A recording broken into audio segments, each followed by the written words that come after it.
Are S S یا Rashtriya سوئم civic Singh دہشت گردی کی دنیا کا سب سے بڑا نام۔ ناظرین، آپ اکثر آر ایس ایس کے بارے میں سنتے ہیں مگر اس کے بارے میں جانتے نہیں۔ آج ہم آپ کو لے جائیں گے بھارت کی اس دہشت گرد تنظیم کی صفوں میں جس کی تاریخ 95 سال پرانی ہے۔ بھارت میں موجودہ حکومت بی جے پی کی ہے اور R S S B J P کی مدر آرگنائزیشن کہلاتی ہے۔ اس لحاظ سے بھارت کے وزیر اعظم Narendra Modi R S S کے لائف ٹائم ممبر ہیں۔ ناظرین، آر ایس ایس اپنے آپ کو ایک سیاسی تنظیم کے بجائے ایک کلچرل آرگنائزیشن کے طور پر پیش کرتی ہے۔ آر ایس ایس اپنے آپ کو ہندوتوا کے نظریہ کے تحت ایک نیشنلسٹ آرگنائزیشن کہلواتی ہے۔ آر ایس ایس کا ذکر کرتے ہوئے اگر سنگھ پریوار کا نام آئے تو آپ سب یقینی طور پر سوچنے لگیں گے کہ سنگھ پریوار کی حقیقت کیا ہے۔ بھارت کے اندر جتنی بھی آرگنائزیشنز جو اپنے آپ کو نظریاتی طور پر آر ایس ایس کے قریب سمجھتی ہیں اور اپنے آپ کو آر ایس ایس کا حصہ سمجھتی ہیں، انہیں مجموعی طور پر سنگھ پریوار کہا جاتا ہے۔ یہ تقریباً 35 آرگنائزیشنز ہیں جن میں سے چند اہم بھارتیہ جنتا پارٹی یا بی جے پی، بھارتیہ کسان سنگھ، بھارتیہ مزدور سنگھ، راشٹریہ سیوک سمتی جو کہ خواتین کے لیے ہے، وشوا ہندو پریشد اور بجرنگ دل ہیں۔ ناظرین، بھارت کے اندر ہلچل مچانے والی بدنام زمانہ آر ایس ایس دنیا کی سب سے بڑی والنٹیئر آرگنائزیشن کہلاتی ہے، جو 27 ستمبر 1925 کو بنائی گئی تھی اور اس کے بانی صدر ڈاکٹر ہیڈگیوار تھے۔ ناظرین، آپ یہ سن کر حیران ہوں گے کہ آر ایس ایس میں شمولیت کے لیے کوئی پروسیس یا کارڈ سسٹم نہیں ہے، بلکہ کوئی بھی اس کی میٹنگ کا حصہ بن کر آر ایس ایس کا ممبر بن سکتا ہے۔ یہ بات بھی حیرت انگیز ہے کہ پورے بھارت کے لاکھوں ممبرز میں سے صرف 2500 ایسے لوگ ہیں جن کو آر ایس ایس کا لائف ٹائم ممبر ہونے کا اعزاز حاصل ہے۔ ان ممبرز کو پرچارک کہا جاتا ہے۔ ناظرین، کسی بھی پرچارک کی سب سے بڑی پہچان یہ ہے کہ وہ پوری زندگی آر ایس ایس کے لیے وقف کر دیتا ہے اور شادی تک نہیں کرتا۔ اٹل بہاری واجپئی اور نریندر مودی بھی پرچارک رہے ہیں۔ آر ایس ایس کے سربراہ کو سرسنگھ چالک کہا جاتا ہے اور موجودہ سرسنگھ چالک موہن بھاگوت ہیں۔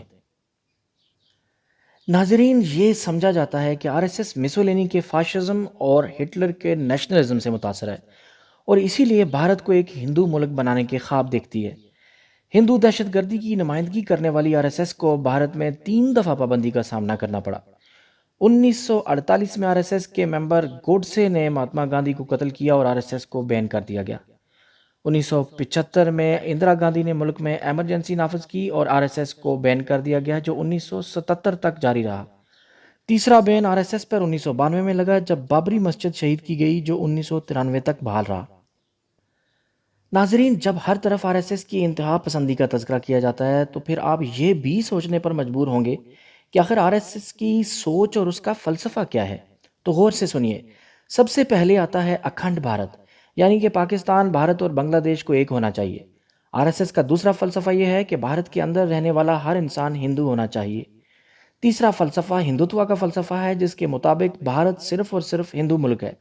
اس لیے آج تک آر ایس ایس نے بھارت کے پرچم کو تسلیم ہی نہیں کیا اور اپنے ہیڈ کوارٹر پر بھارت کا پرچم یعنی ترنگا نہیں لہرایا۔ ناظرین، آر ایس ایس بھارت کے موجودہ آئین پر بھی یقین نہیں رکھتی۔ اگر آر ایس ایس کو بحیثیت مجموعی دیکھا جائے تو کچھ باتیں ذہن میں آتی ہیں۔ نمبر 1، آر ایس ایس ایک انتہا پسند ہندو آرگنائزیشن ہے۔ نمبر 2، آر ایس ایس کے قانون میں عیسائیوں اور مسلمانوں کی کوئی جگہ نہیں۔ Number 3، are S S India کے اندر رہنے والے ہر انسان کو ہندو بنانا چاہتی ہے۔ نمبر 4، یہ ایک دہشت گرد تنظیم ہے جو ایک پیراملٹری گروپ کی طرح کام کرتی ہے۔ نمبر 5، آر ایس ایس کے کنیکشنز ہندو دہشت گرد تنظیموں کے ساتھ ہیں۔ آئیے ناظرین، آپ کو چند بڑے ہندو دہشت گرد اٹیکس کے بارے میں بتائیں جو آر ایس ایس نے کروائے۔ 1999 کا سال، یہ وہ سال تھا جب کرسچن مشنری گریہم سٹینز کی زندگی کا آخری سال ثابت ہوا، جو اپنے 2 بیٹوں کے ساتھ آر ایس ایس کے ہاتھوں بھارت میں زندہ جلا دیا گیا۔ 2002 میں گجرات کے فسادات کو کون بھول سکتا ہے؟ ہزاروں مسلمانوں کا قتل اور فسادات تاریخ میں ہمیشہ آر ایس ایس کے ساتھ جڑے رہیں گے۔ 2007، یہ وہ سال تھا جب سمجھوتا ایکسپریس کو جلا دیا گیا۔ 68 افراد جل کر مر گئے، جو زیادہ تر پاکستانی تھے۔ تفتیش ہوئی تو ہندو انتہا پسندوں کے لنکس ہندو دہشت گرد تنظیم ابھیناو بھارت تک پہنچے، جو آر ایس ایس کے زیر سایہ کام کرتی ہے۔ 2007 میں اجمیر درسگاہ پر بلاسٹ کیا گیا اور اس حملے کا تعلق بھی آر ایس ایس سے نکلا۔ پکڑے جانے والے پنڈت نے بیان دیا کہ حملے کا حکم موہن بھاگوت نے دیا تھا۔ یاد رہے Mohan Bhagwat are S S کے موجودہ چیف ہیں۔ 2007 یہ وہ سال تھا جب مکہ مسجد بم دھماکے کی ذمہ دار بھی آر ایس ایس نکلی، جس میں 18 افراد ہلاک ہوئے۔ 2008 میں مالیگاؤں میں 3 بم دھماکے ہوئے اور ذمہ داروں کا تعلق ایک مرتبہ پھر آر ایس ایس سے نکلا۔ ناظرین، آر ایس ایس کے دہشت گردانہ واقعات کی کتاب بہت بڑی ہے۔ کبھی بھارت کے اندر مسلمان ہونا گناہ سمجھا جاتا ہے، کبھی گائے کو ذبح کرنا، کبھی چھوٹی سی غلطی پر سرے عام جان لے لی جاتی ہے، اور کبھی اپنا حق مانگنے پر گھر جلا دیے جاتے ہیں۔ عملی طور پر اس وقت بھارت میں بی جے پی کی صورت میں آر ایس ایس ہی حکومت کرتی ہے۔ بھارت کے مسلمان تو آر ایس ایس کے نشانے پر ہیں ہی، مگر بھارت کا آئین اور خود بھارت بھی آر ایس ایس کے نشانے پر ہے۔ امید ہے آپ کو آج کا ٹاپک پسند آیا ہوگا۔ ملتے ہیں ایک نئے ایپیسوڈ کے ساتھ۔